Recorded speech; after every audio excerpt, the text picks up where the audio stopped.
What's up guys, my name is Ace, and I'm still recovering from a cold, so please excuse the voice, it's a little different than normal. But in today's video, we're going to be talking about the Sniper Decoy and how they finally fixed it in Battlefield 6. So with this, we'll have a recap of how Glint works, and how the Sniper Decoy was working, and how it could actually be exploited pretty heavily. And then after that, we'll go over exactly how it works now in its proper intended state. So starting it off with the basics of Sniper Glint, I have covered this all in great detail in previous videos, but I think it's important to at least have a basic understanding here going into this. In this game, sniper rifles are the only weapon that will have Glint, and it doesn't matter which optic you're using. Any optic in the game, even like a red dot sight, if you're putting that on a sniper rifle, you will be giving off Glint for enemy players to see. However, if you use a regular iron sight, that will eliminate your Glint. But interestingly, something I haven't covered yet, just a little bonus note here since I know a lot of people were wondering, if you use the canted iron sight in addition to a primary optic, you will still have Glint when aiming down sight with that iron sight. So the only way you're not going to have Glint by using attachments is by using the standard iron sight in your primary optic slot. Now, in addition to that, you only start seeing Glint if you're at least 25 meters away from the enemy player. Within 25 meters, you're not going to be seeing that Glint. Also, in order to see the enemy's Glint, they have to be aiming within about 15 degrees of you. So if they're aiming any more than 15 degrees away from you, you won't see the Glint from them. And then finally, just in case you weren't aware, if you see a rainbow-colored Glint, this just means you are in their sweet spot range, which allows them to get a one-shot kill to certain points of your body rather than just your head. So that's the basics of Glint that you really need to understand before we get into the rest of the video here. Now let's talk about that Sniper Decoy and what it was doing before the update last week that fixed this. The way this worked is pre-patch, when you place a Sniper Decoy down, not only will enemies see Glint coming from that decoy, again, if the decoy is aiming within 15 degrees of them, basically same parameters as if a player was aiming at them. Also, they have to be at least 25 meters away. But on top of that, there was a roughly 7.5 to 8 meter radius surrounding that dummy. And if you're in that radius of your dummy and aiming down sight, that was meant to eliminate your scope Glint for enemy players, so their focus would really just be drawn to the dummy itself. Pre-patch though, it didn't work like that. Instead, the only thing that mattered was the edge of that radius, the threshold of that radius. It was acting as a toggle for your scope Glint. So if you aim down sight and then strafed across that line, that threshold, either getting closer to the dummy or getting farther away, it didn't matter. As long as you were crossing that line while aiming down sight and strafing, it would toggle your scope Glint. So if your scope Glint was currently on, it would toggle it off. If it was off, it would toggle it back on.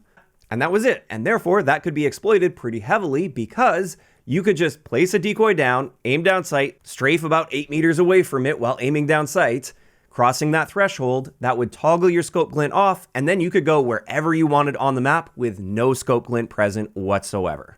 That was obviously not working as intended. It took them quite some time to get on top of that. Thankfully, I don't think I ever really ran into anybody obviously exploiting that, but it is something that could be exploited pre-patch. Now, this has been fixed, and the way this works is as long as you're standing within that 7.5 to 8 meter radius of your Sniper Decoy, when you aim down sight, you will not have Glint. There's no toggling on and off or anything. You just have to be in that radius, and as long as you are, you have no scope Glint appearing for enemy players. And of course, if you leave that radius or if the Sniper Decoy gets destroyed, your scope Glint will turn back on. Now, diving a bit deeper, this does appear to be a sphere collision on this, and therefore this works in 3D space. So you can also be above or below where your dummy is, and as long as, again, you're within 7.5 to 8 meters of it, it will still keep your scope Glint disabled. And you don't need a line of sight on your dummy for it to have this effect. So it can be on the other side of a wall, and as long as you're within that radius, it's still going to be working for you and disabling your scope Glint. So it completely ignores any surfaces. Also, just in case you're curious, the enemy player doesn't have to have a line of sight on the decoy either, so you could actually hide your decoy, and again, as long as you're standing somewhere close to it, you won't have scope Glint, and this may actually be the better option in many scenarios, because if you place it out in the open, that may draw attention from enemy snipers or enemy players toward where your decoy is, and therefore toward where you are in general at least, and that might help them find you. Whereas if you're being really sneaky, you can hide the decoy and you won't have scope Glint, and that can make you much harder to spot initially. So that's actually a really good tactic in my eyes. Again, depending on the situation. Sometimes you do want to draw their fire away by seeing the decoy scope Glint. Now, a few other things to point out with this Sniper Decoy. when placing it, it will match the stance that you're currently in as of placing it. So if you want it to be standing up, just make sure you're standing up when placing it. If you want it to be prone, you can do that. You just have to be prone when placing it. And crouch works the same way, of course. And then another interesting thing here is if you trick an enemy player into shooting your decoy, or if they shoot it to destroy it, maybe they're not tricked by it, but they want to get rid of it. For any enemy that shoots your decoy, they will be revealed on your minimap for 14 seconds after shooting it. So that's something to keep in mind when countering a sniper decoy. Just keep in mind, the moment you shoot that, you are now visible on the minimap for 14 full seconds, and it tracks you in real time for that as well. So that can often lead to your death, and therefore I'd just be very careful about shooting enemy sniper decoys. And there we have it. That's pretty much it when it comes to all of the important characteristics of the Sniper Decoy in Battlefield 6.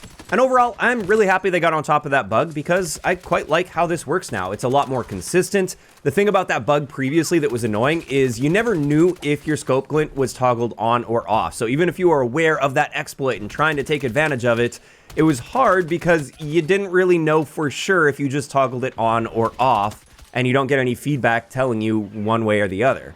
Whereas now you can feel quite confident knowing that as long as you're within that radius, you will not be giving off scope glint to enemy players. And this is where I'm curious to hear from you guys in those comments down below. Now that the sniper dummy has been fixed, how do you feel about this gadget? Do you guys like the fact that it works in this way where it will turn off your scope glint as long as you're standing within about 7.5 meters of it? Or maybe not so much. Do you think that maybe shouldn't be a thing? Just let me know down below. If you enjoyed the video, a like rating is always appreciated. And don't forget to subscribe for more if you haven't already. I'll talk to you guys next time.